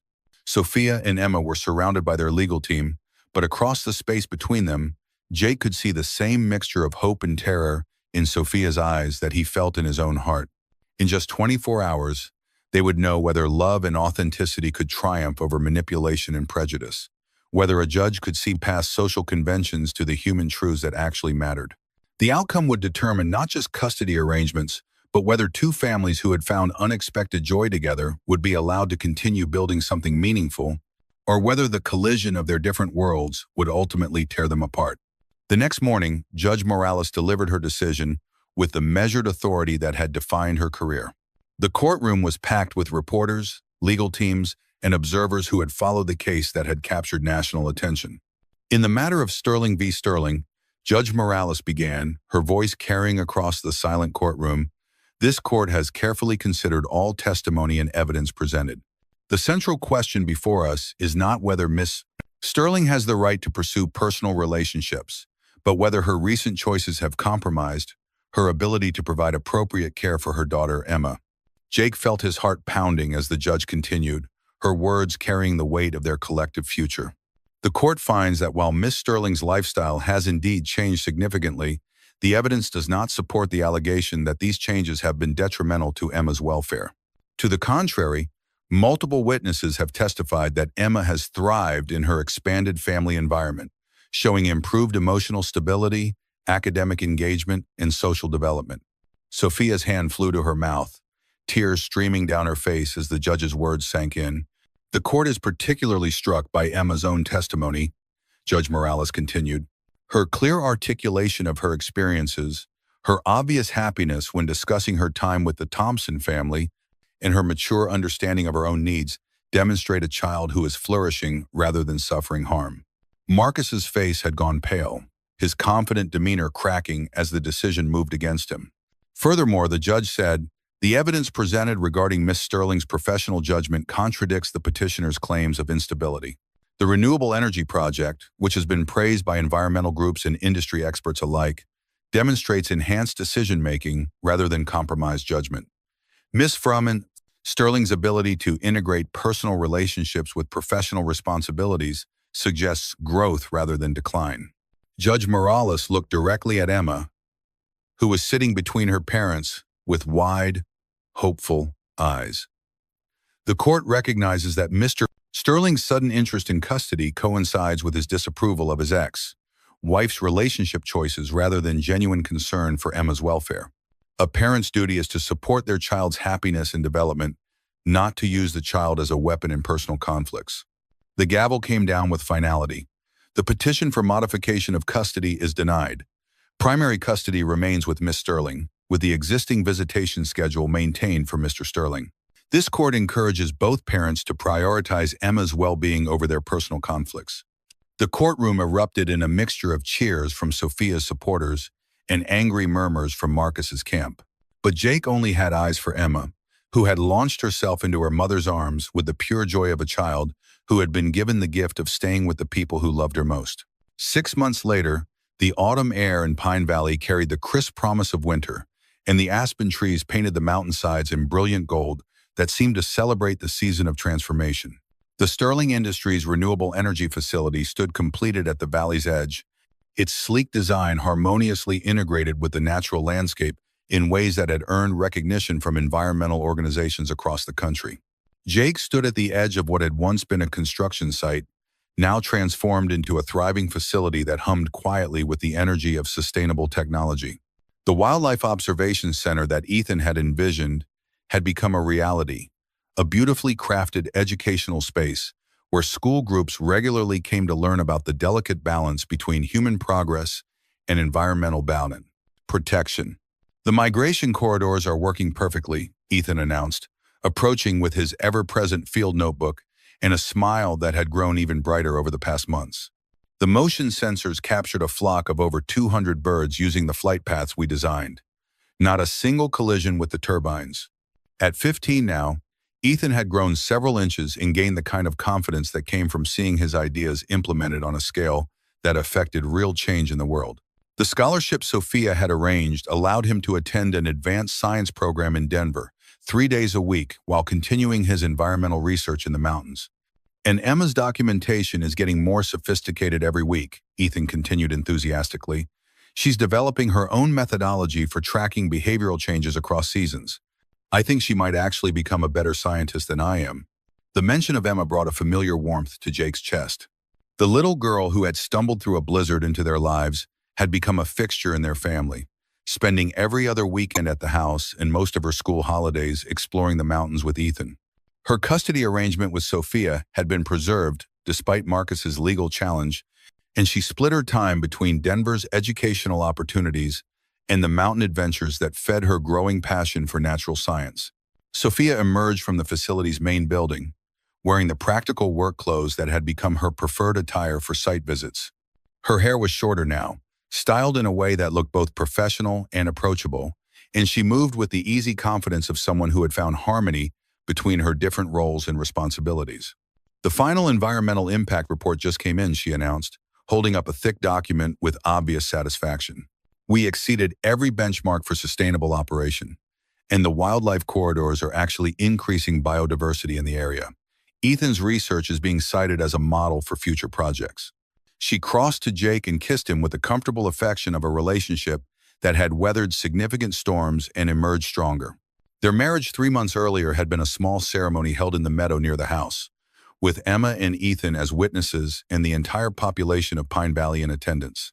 The simplicity of the event had perfectly reflected their values, celebrating love and commitment without the elaborate displays that had characterized their previous lives. Speaking of future projects, Sophia continued, I got a call from the Department of Energy this morning. They want to discuss using our model for a series of facilities across the western states.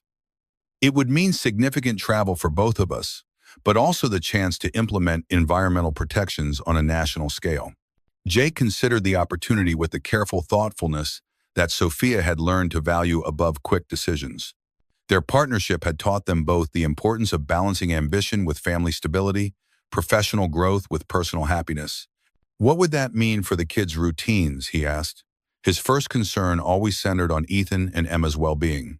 That's what I love about you, Sophia said, smiling at the predictability of his priorities. Most people would ask about the money or the career implications first. But you're right, we need to structure it so Ethan's education isn't disrupted and Emma's time with us remains consistent. They were interrupted by the sound of laughter from the education center, where Emma and a group of visiting students were examining something that had obviously captured their collective imagination. Through the large windows, they could see Emma explaining some aspect of local ecology with animated gestures, while Ethan assisted with the kind of patient mentorship that came naturally to him. She's remarkable, Sophia said, watching her daughter with the pride that never failed to transform her expression. Yesterday, she asked me if she could spend next summer doing a research project with Ethan instead of going to the usual camps. She wants to document how the facility's cooling systems affect local water temperatures throughout the season. And what did you tell her? That she could do both, Sophia replied. Research with Ethan during the week, and whatever summer activities interest her on weekends. She's learning that she doesn't have to choose between different kinds of enrichment. She can have intellectual challenges and social experiences and family time. The concept of having it all had taken on new meaning for Sophia since their marriage. Instead of the exhausting attempt to excel in every area simultaneously, she had learned to integrate her various roles in ways that allowed each to enhance the others. Her corporate responsibilities now included a significant focus on environmental consulting, drawing on the expertise she'd gained through her collaboration with Jake. Her parenting had been enriched by the partnership model she'd observed in his relationship with Ethan. Her personal happiness had been grounded in the kind of authentic connection she'd never thought possible. As the afternoon progressed, they walked through what had become their weekly ritual of reviewing the site's environmental metrics and planning improvements for the following week.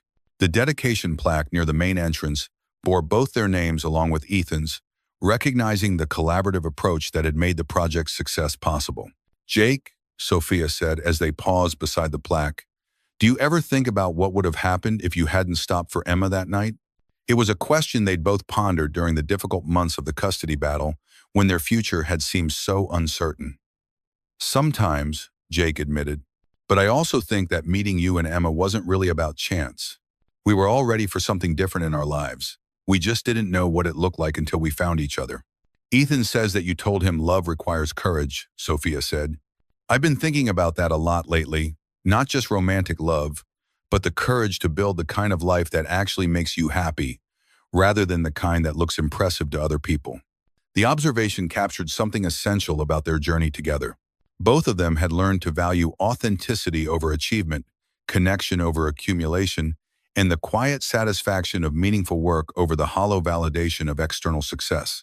As evening approached, they gathered the children for the drive back to the house, where Emma would spend the weekend exploring autumn ecology with Ethan before returning to Denver for the school week. The routine had become natural over the months, a rhythm that honored both Emma's educational needs and her emotional attachment to the mountain family that had welcomed her during that long-ago blizzard. The house looked different now, expanded with an addition that provided Emma with her own room and created space for Sophia's home office. But the essential character of the place remained unchanged. The stone fireplace where they still read stories on cold evenings, the handmade furniture that represented the value of patient craftsmanship, the sense of sanctuary that had drawn Sophia to Pine Valley in the first place. Mom, Emma said as they prepared dinner together, using the title she'd started applying to Sophia with new confidence since the custody hearing, Ethan and I want to show you something after dinner. We've been working on a surprise. The surprise turned out to be a detailed proposal for expanding the facility's educational programs, complete with curriculum outlines, budget projections, and implementation timelines. Emma and Ethan had spent weeks developing their ideas, combining Emma's intuitive understanding of what would interest other children with Ethan's scientific rigor and research methodology. We want to create a program where kids can do real research, Emma explained, her enthusiasm infectious. Not just learn about ecology, but actually contribute to understanding how technology and nature can work together. And we want to invite schools from different economic backgrounds, Ethan added, not just private schools, but public schools that might not normally have access to this kind of opportunity. Sophia and Jake exchanged glances of amazement and pride as they reviewed the comprehensive proposal. Their children had absorbed not just environmental knowledge, but also values about equity, inclusion, and the responsibility that comes with privilege and opportunity. This is extraordinary, Sophia said, meaning it completely. You've identified funding sources, partnership opportunities, and implementation strategies that rival professional grant proposals. That's because we learned from the best, Emma said simply, looking between her mother and Jake with the straightforward affection that had characterized all her relationships since finding security in their expanded family. As the evening wound down with a familiar ritual of bedtime stories and quiet conversation by the fire, Jake reflected on the unexpected trajectory that had brought them all together. The dedication plaque had recognized their professional collaboration, but the true measure of their success was visible in simpler things. Emma's easy laughter, Ethan's growing confidence, Sophia's relaxed contentment, and his own sense of purpose that extended far beyond individual achievement. The worn copy of The Secret Garden that Emma had carried through the custody hearing sat on the coffee table, its pages still capable of transporting listeners to worlds where kindness was rewarded and love conquered seemingly impossible obstacles.